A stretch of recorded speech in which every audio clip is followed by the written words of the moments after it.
I find myself in a somewhat odd predicament today, inasmuch that I'm sympathising with the composer Sir Andrew Lloyd Webber. Generally speaking, I despise musicals. They're my idea of psychosis.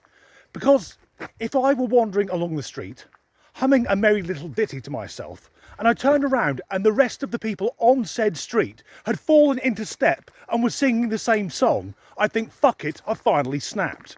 But even though they are completely lost on me, there's no denying that Sir Andrew Lloyd Webber and his earlier collaborations with Tim Rice have produced some incredibly popular productions, including Cats. And that was made into a movie in 2019, released just before Christmas. And I don't think it's a coincidence that shortly after that, the world was engulfed with COVID. That was divine intervention, the wrath of the Almighty for allowing something so terrible to have come into being. And Cats had a great cast, but it also had Jason Derulo and James Corden. As far as I can ascertain, Jason Derulo's entire musical career consists of him shouting his own name every 15 seconds. And James Corden, I know around the world he's very popular. People see him as a great actor, comedian, singer and chat show host, but I'm British. And like many British people, I think James Corden is a fat, talentless cunt. I digress. The composer has revealed he's scrapping a musical he was in the process of writing after being told repeatedly that it might cause offence.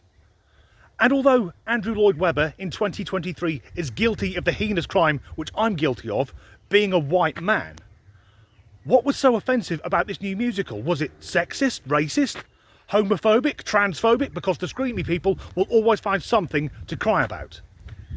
It's none of these things. Because the musical wasn't set in England, the musical itself would be guilty of cultural appropriation. That is the ludicrous idea that if you borrow from another person's culture, you are stealing from their culture. And now it's gone further to say that if you borrow from a person's lived experience, you're stealing part of their story. So if we apply cultural appropriation retrospectively, Andrew Lloyd Webber's back catalogue is extremely small. He'll have to lose Joseph in the Amazing Technicolor Dreamcoat and Jesus Christ Superstar because he isn't from Nazareth. In fact, if we follow this, I use the term very lightly, logic, Andrew Lloyd Webber's next musical can only be about a man in England writing a musical. By the same reasoning, it means that every novelist from now on can only write novels about writers writing novels. And again, if we apply this retrospectively to the greatest writer of all time, William Shakespeare, and that's not open for debate, Shakespeare was the world's greatest writer ever, and if you disagree, you're fucking wrong. But if we can only look at the plays which are set in England and disregard the rest as cultural appropriation, what would be left? I think what we'd have left is The Merry Wives of Windsor, King Lear, and a few of the historical plays. Although Henry V, I think it's only the first act is set in England, after that it's in France, so Shakespeare plays are going to be much shorter without apparent endings. But we'd have to lose The Merchant of Venice, Romeo and Juliet, and Hamlet, the greatest play ever written, because Shakespeare was English and it's set in Denmark. Andrew Lloyd Webber gave an interview where he said that this woke nonsense will be the death of art, and I fully agree with him. Because if we carry on this nonsense about cultural appropriation, well, Disney are fucked. Because Disney is an American company and almost every story it uses comes from Europe.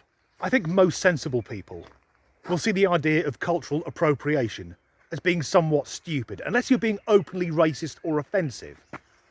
Then we all borrow from each other's cultures. For example, if I go and buy a Chinese takeaway on a Friday night, I'm not insulting the people who've made that. I'm paying them money to allow them to live. And more to the point, once I've given them the cash, it's no longer the property of the Chinese people who own the takeaway. I fucking own it. But fear not, dear viewer.